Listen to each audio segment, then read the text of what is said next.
All right, so the final topic I'm going to be covering with you guys is Russian agriculture as it is today. If you go back to 2014, you will see that many Western European countries actually placed sanctions on Russia for various reasons, depended by the country, because of many of the actions that Russia was taking. Many countries just didn't like that, so they decided to place sanctions on them. Russia's response to this was an outright trade embargo. So Russia sort of became isolated from many Western European countries, and the countries that placed the sanctions thought this was really going to hurt Russia's agricultural sector because they weren't trading goods over the border. However, it actually turns out that Russia is expected to be almost entirely self-sufficient in terms of food by the year 2020.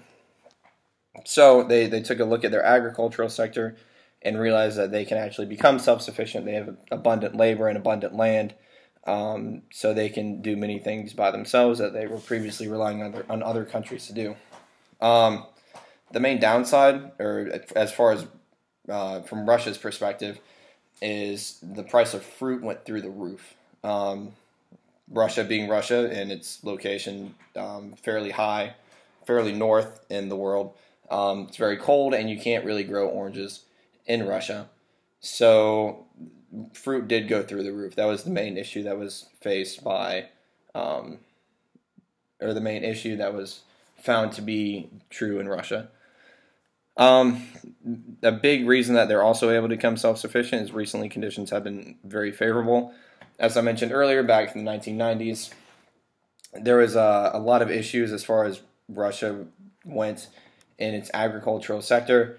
They were switching over into an entirely new form of government, completely different from communism. There was an economic recession, and there was some pretty severe weather that caused issues all throughout the Russian agricultural sector.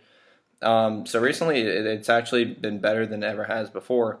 If you take a look at pork in 2013, Russia was actually importing about 868,000 tons of pork, which is a lot.